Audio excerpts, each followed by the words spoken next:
Welcome back ke weekly analysis, teman-teman ya. Kita punya plan untuk XAU US dollar di minggu lalu. Ya, 6 hari yang lalu. Kelihatan di sini ya, ada tulisannya. Nah, 6 hari yang lalu itu saya pikir gold bisa lanjut turun ke demand. Atau dia naik dulu ke supply itu. 3341. Ternyata yang terjadi benar. Nggak lama setelah open Senin, dia naik ke 3341. Tapi level itu. Broken level itu. Lalu lagi plan itu saya update ya teman-teman. Update-nya di sini ya. Nah, potentially si harga itu karena supply-nya broken, kita mulai dari sini ya. Kemungkinan dia akan lari ke 3398 atau turun dulu 3317.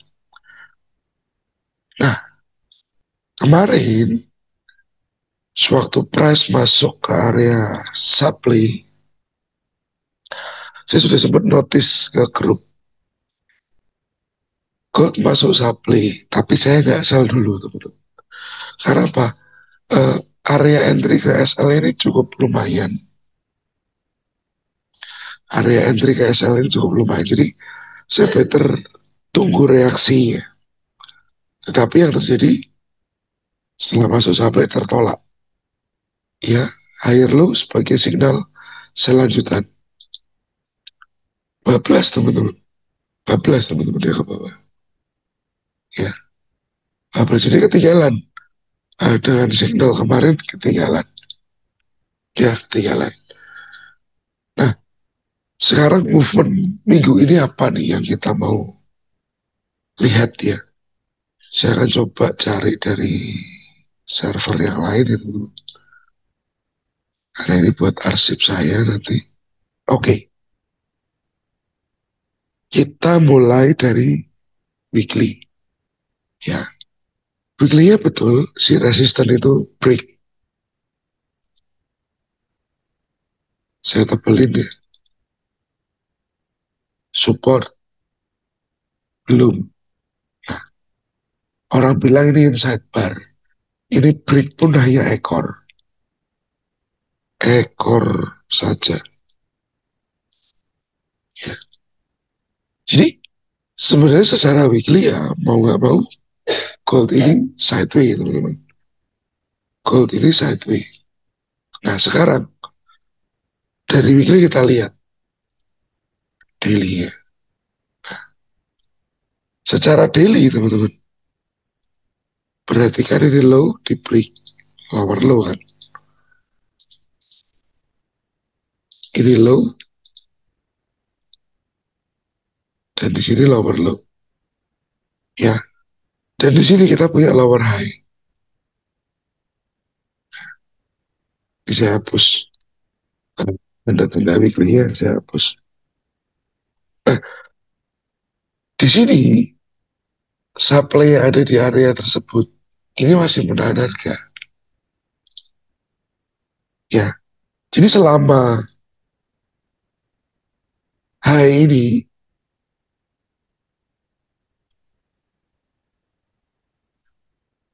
3438 itu nggak break, kok masih berpotensi untuk lanjut ke bawah. Kalau ini nggak break, saya kasih keterangan tambahan. Jika tidak break, gold berpotensi turun. Ya, selama ini nggak break karena trading range yang kita tahu dari high ini ke low ini gitu, yang baru. Ya, high ke low ini range ya. 3438 ke 3116 daily. Oke. Nah, untuk daily support yang mesti di break untuk benar-benar market itu bisa turun lagi ini 3248. Apakah dia akan broken ke bawah, maybe koreksi dulu, baru lanjut. Maka akan seperti ini. Dan skenario masih kita tunggu. Karena dari kemarin dia bermain di area supply yang ada di atas ini. Ya, QM atau MPL atau apa bahasanya supply aja gitu deh ya. Nah, sekarang teman-teman. Jadi intinya untuk Delhi adalah jika tidak break berpotensi turun. Karena ngikutin momentum ini. Dan kita lihat demand yang di sebelah kiri pun sudah dihancurkan. Ini arahnya mau turun. Tapi teman-teman, di 4 jam, oke, perhatikan ya, daily memang turun. High di sini, lower low di sini. Oke, tapi 4 jamnya ini naik range-nya. Ini break. Ya, 4 jam. Nah, 4 jam, range-nya berbeda. Range-nya dari sini ke sini. Nah, ini harus teman-teman perhatikan untuk minggu depan. Karena ada dua bias yang terjadi di sini. Kenapa begitu? Ya memang begitu. Yang pertama ini range dari atas ke bawah, impulsif daily. Dan ini range kedua, impulsif 4 jam. Oke. Jadi penentuannya level ini. Level penentuan H4 sama dengan support daily.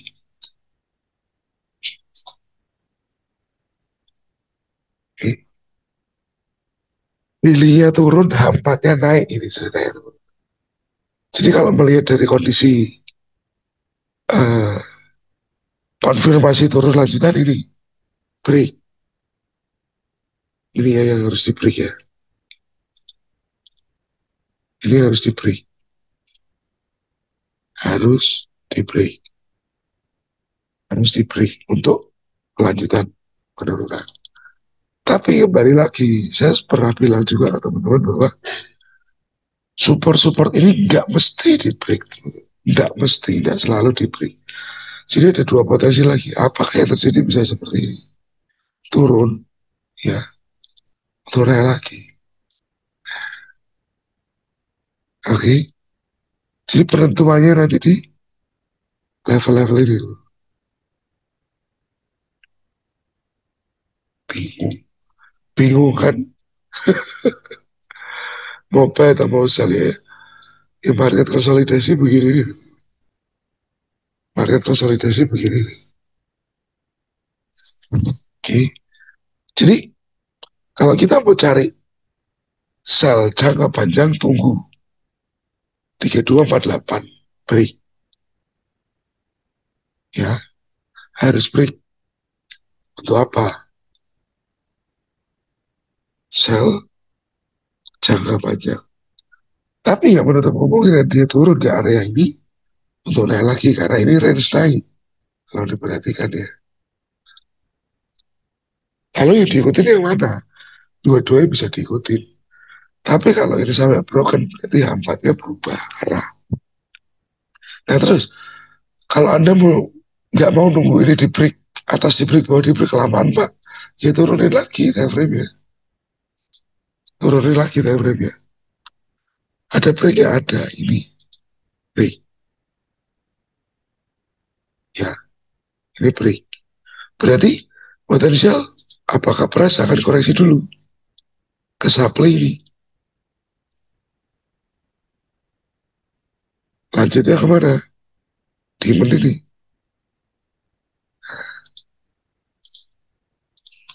Oke.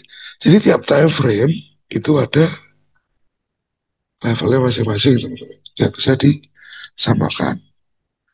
Nah kalau dia turun ini diperdetail dengan movement sih H1. Begini kan, sini. Ini jadi nyambung teman. apakah begini? Ya, jadi tiap time frame itu punya apa ya? Kalau dijadiin satu tuh bisa jadi satu alur, satu alur. Ya teman-teman. Jadi satu alur. Oke, jadi sudah cukup saya jelaskan ya level-level yang penting di mana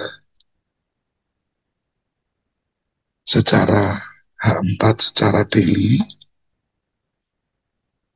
ya. Lalu S1 ya untuk yang jangka lebih pendek juga sudah saya kasih gambaran. Kalau sal di sini targetnya ini. Kalau Anda nanti price turun ke dimana Anda mau buy dulu, monggo. Oke. Okay? Dan untuk analisa kita minggu lalu DXY setelah ini break harapan saya pullback lanjut ke bawah terjadi. Sayangnya ini breaknya hanya shadow.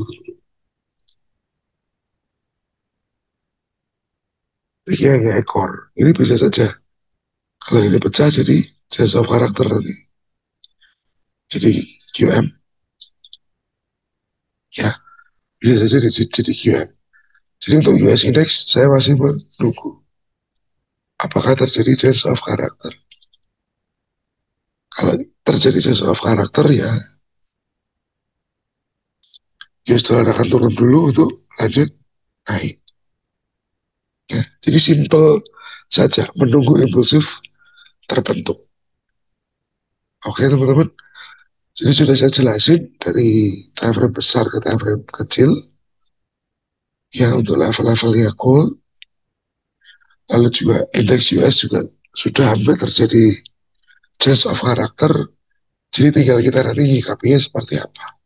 Oke, semoga bermanfaat. Terima kasih.